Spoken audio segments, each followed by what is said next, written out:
Hey everybody, Kyle Goth here from Goat From Reviews Online on the Goat From Reviews YouTube channel. Check us out.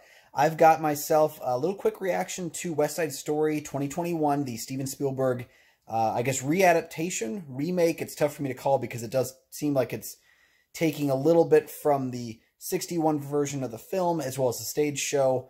Full honesty, I think I've only seen West Side Story 1961, if I'm correct. I think I've only seen it one time, maybe twice. I really enjoyed that original movie. And I gotta say, it was weird to me to hear that Steven Spielberg, a man who's never directed a musical, and has he directed a remake of anything? I'm blanking if he's made a remake. I can't think of one that specifically he's made that's a remake to another movie.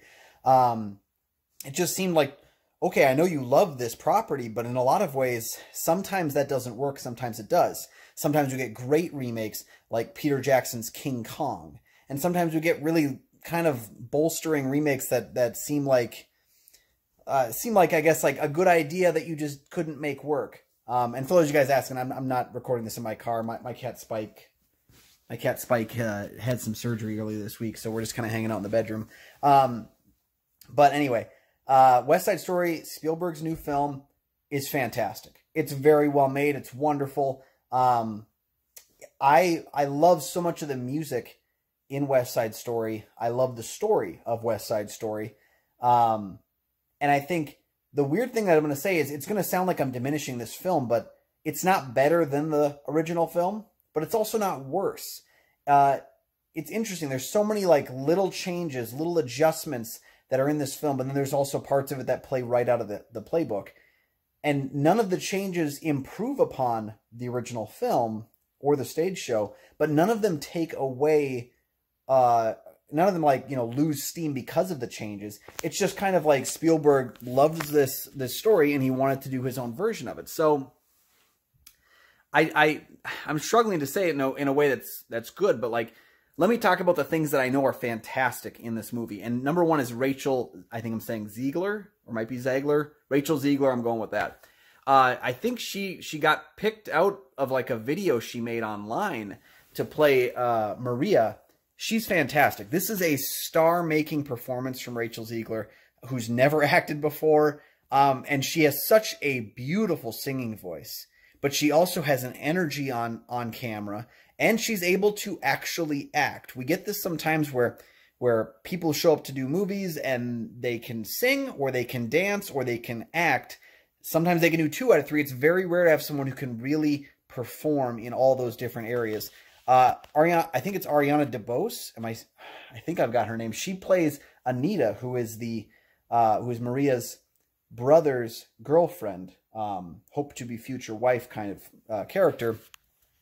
She is off from Broadway. She is I think a Tony Award winning or Tony Award nominated performer. And she is also, again, fantastic. These are the 2 performances that I think we'll be talking about come like Oscar season. I think both of them have tremendous appeal for that. But then, I mean, like, there's a lot of other guys that are great in this movie too.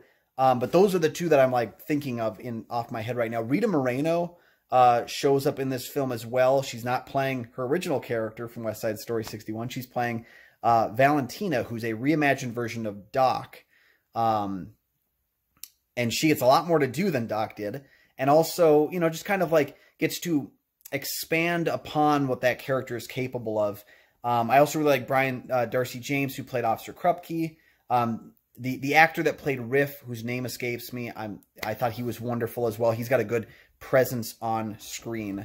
There's just so much to really enjoy about the movie. I'm not saying these performances are better than the originals or worse than the originals. They're just kind of their own thing, and that's what's kind of cool about the movie. Is I don't think it's better. I don't think it's worse. I think it's a strong output. And what's rare for me is, like, I'm always open to remakes. I'm always open to reinterpretations, having a new thing. I watch so many movies that sometimes if I end up watching West Side Story in the same year or in quick succession, it's nice to be able to say, hey, I could watch the other one. You know, I don't mind that. And also, people seem to forget that when West Side Story was on stage, it was remade every night. There was a different performance from the same actor a lot of the times, but there was a different performance every night. You would hope they're all great performances, but that does, like, on stage, the show was remade every single night. And even every time it returned to the stage, it would have been remade again in a sometimes a vastly different version. And also, since it takes so much from Romeo and Juliet, it's in many ways a remake in itself. So, like, what's the problem with having a remake? I don't really get the problem with these kinds of things. There are certain films that I feel like it's maybe a bad call to remake them, just because the original one was so good that you know, you better have something worthwhile to say. That I understand, but I would never say no to a remake. It's just like someone else brought up films like Around the World in 80 Days and what's the other film? Another Best Picture, Ben-Hur. Both had remakes. Both were Best Picture winners like West Side Story. Both had remakes that did not live up to those expectations. Thankfully, Steven Spielberg's film is not like that. This is a love letter to West Side Story. It's one of his favorite things. And also, can we just talk about the fact that Steven Spielberg has never done a musical before and he somehow can do a musical? Maybe it's that he's at the point in his career now where he's working with the best. He's working with people that understand him.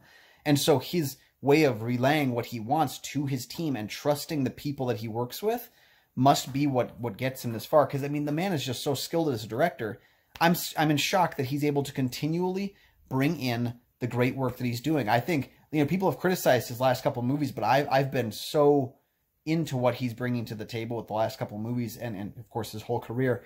But West Side Story may not be in his top 10, but it's fantastic. It's a very well-made movie. I can see it getting a Best Picture nomination. I don't think it's going to win. But wow, there's so much good about this movie. And that it's the frustrating thing is I'll never be able to say it's a better film or a worse film. It's a great adaptation of the stage show and a great reimagining of the story for a new generation. You'll notice I didn't mention Ansel Elgort, but that's only because I think he's basically on stage with a bunch of people that are doing their job to such a level that he can't maintain.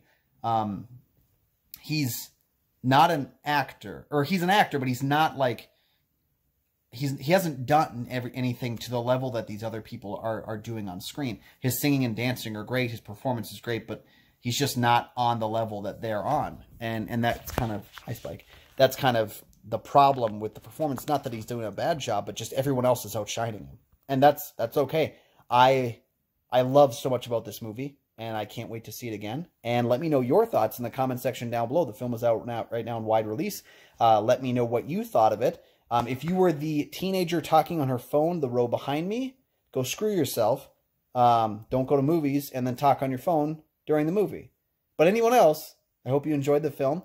Like and subscribe so that you can catch the next time I do reviews. You can also check out my full reviews on goatfilmreviews.com. Check out the other videos I've got here. You can follow me online at Almighty Goatman.